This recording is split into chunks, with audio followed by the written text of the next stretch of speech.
दोस्तों, क्या हम मार्स के एलियन हैं? इस सवाल का जवाब मेरी पिछली वीडियो में मौजूद है, लेकिन उस वीडियो के अंदर हमारे कुछ सवाल अभी बाकी थे। मिसाल के तौर पर कि मार्स सैयारे से जो इंसानी हड्डियां मिली उनकी हकीकत क्या है, और जो कहा जाता है कि एक कॉमेट जमीन से टकराया था जिसमें लाइफ सेल्स यानी जिसमें जिंदगी के बीज मौजूद थे, और वो सेल्स इस कॉमेट के जरिए से जमीन पर गिरे और जमीन पर एक जिंदगी आबाद हो गई। लेकिन क्या वाकई ऐसा भी हुआ था? चलें इस बात की सच्चाई को भी जानते हैं, लेकिन अगर इससे पहले आपको हमारी वीडियो अच्छी लगे तो चैनल को जरूर सब्सक्राइब कीजिएगा।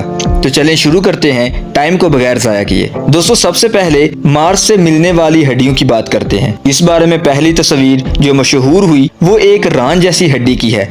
हालांकि वो सिर्फ दिखने में हड्डी है, वैसे असल में हड्डी है नहीं। आपको बता दूं कि ये मार्स के पत्थरों की तरह एक पत्थर ही है। पत्थरों से ऐसी शक्लें कई मिलियन सालों में बनती हैं। हालांकि वो पत्थर दिखने में ऐसे लग सकते हैं कि वो किसी इंसान ने बनाए हैं। इनमें शक्लें बनी महसूस होती हैं, लेकिन वो होते पत्थर ही हैं। और पत्थरों की ऐसी शक्लें सैयारों के कुदरती माहौल की वजह से बनती हैं। जो आपको हड्डियां लग रही हैं वो एक पत्थर है। मार्स की दूसरी तस्वीर जो बहुत ज्यादा मशहूर हुई थी वो एक खोपड़ी की थी, जो दिखने में किसी इंसान या एलियन की खोपड़ी महसूस होती है। देखें, अब ये जरूरी नहीं है कि जो आप देखते हैं हकीकत में वही मौजूद हो। अब ये खोपड़ी भी पत्थर में बनने वाली एक शेप ही है। आपको बता दूं कि स्किज़ोफ्रेनिया के मरीज को हर चीज में अजीबोगरीब शक्लें नजर आती हैं। जब वो किसी दीवार को देखते हैं, किसी दरख्त को देखते हैं या किसी भी चीज को देखते हैं, उनका दिमाग इस दीवार में या उस जगह में जमीन में मौजूद किसी भी जिंदा चीज की शक्ल ढूंढने लगता है, इसे महसूस करने की कोशिश करता है और बिला आखिर एक चेहरा बना लेता है। ये चीज एक आम बंदा भी महसूस करता है। ऐसे ही आपको बादलों में भी शक्लें बनती हुई नजर आती हैं, पहाड़ों में भी। अब मार्स पर हमें जितनी भी शक्लें नजर आती हैं, असल में वो हमारे दिमाग का वहम होता है। एक बात याद रखिए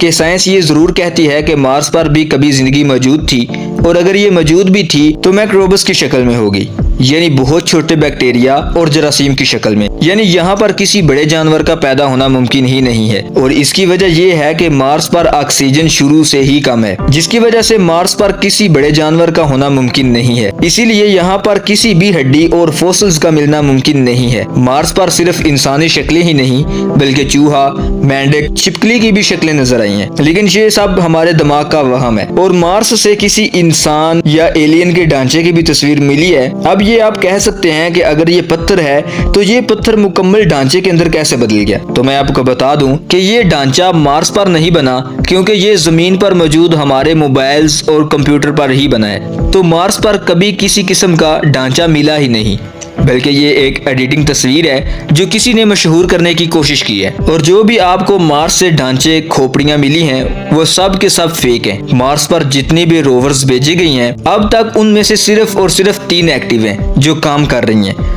ये रोवर्स जो डाटा हम तक पहुंचाती हैं उनको जमीन पर पहुंचते पहुंचते आधा घंटा लग जाएगा, क्योंकि मार्स का जमीन से फासला कभी बढ़ता है और कभी कम होता है। इसकी वजह यह है कि मार्स की सूरज के गिर्द घूमने की स्पीड जमीन से कम है, इसीलिए मार्स पर 686 दिनों बाद एक साल मुकम्मल होता है, जबकि जमीन पर यही साल 365 दिनों का है। और इसी घूमने की स्पीड से ही मार्स का फासला कभी जमीन से कम या ज्यादा होता है। इसीलिए मार्स पर जो भी मिशन भेजा जाता है इसी हिसाब से भेजा जाता है, यानी ये मिशन उन दिनों के अंदर भेजा जाता है जब मार्स और जमीन का फासला तकरीबन एक बराबर हो। अब आते हैं उस सवाल की तरफ कि क्या वाकई मार्स से एक कॉमेट जमीन से टकराया था जिससे जमीन पर जिंदगी आबाद हुई थी? आप ये याद रखें कि जब भी कोई कॉमेट जमीन की तरफ आता है तो उसे काफी रगड़ का सामना करना पड़ता है, जिसकी वजह से उसका टेम्परेचर काफी ऊपर चला जाता है। यानी जब कोई एस्टेरॉयड जमीन की तरफ आता है तो उसका टेम्परेचर 1000 से 1100 सेल्सियस का होता है, और कभी कभार 2000 से 2500 सेल्सियस तक भी पहुंच जाता है। तो इसी हालत में जमीन का ऐसा जरासीम कोई भी इतना मजबूत नहीं है कि वो इसमें जिंदा रह सके, क्योंकि जमीन के बैक्टीरिया ज्यादा से ज्यादा 50 सेल्सियस तक का टेम्परेचर ही बर्दाश्त कर सकते हैं। और जो अब तक का सबसे ज्यादा टेम्परेचर बर्दाश्त करने वाला बैक्टीरिया मिला है वो है 120 के 120 सेल्सियस तक का टेम्परेचर ही बर्दाश्त कर सकता है। तो फिर कैसे मुमकिन है कि हजारों सेल्सियस वाले पत्थर में जिंदगी मार्स से जमीन पर आई हो? तो ये सारी बातें झूठ हैं। तो इससे पता चलता है कि जमीन की जिंदगी जमीन पर ही बनी है। ये जो हमें सारी कहानियां बताई जाती हैं ये असल के अंदर झूठ पर मबनी है। तो दोस्तों, आपका इस बारे में क्या ख्याल है? अपनी कीमती राय का इजहार कमेंट सेक्शन में जरूर कीजिएगा। तो आई होप कि आपको ये वीडियो जरूर पसंद आई होगी। और अगर आप इसी तरह की इंटरेस्टिंग वीडियो देखना और सुनना पसंद करते हैं तो चैनल को सब्सक्राइब करें। Thanks for watching this video. अब हम मिलते हैं इसी तरह की न्यू इंटरेस्टिंग वीडियो में। तब तक के लिए अपना बहुत सा ख्याल रखिएगा। अल्लाह हाफिज़।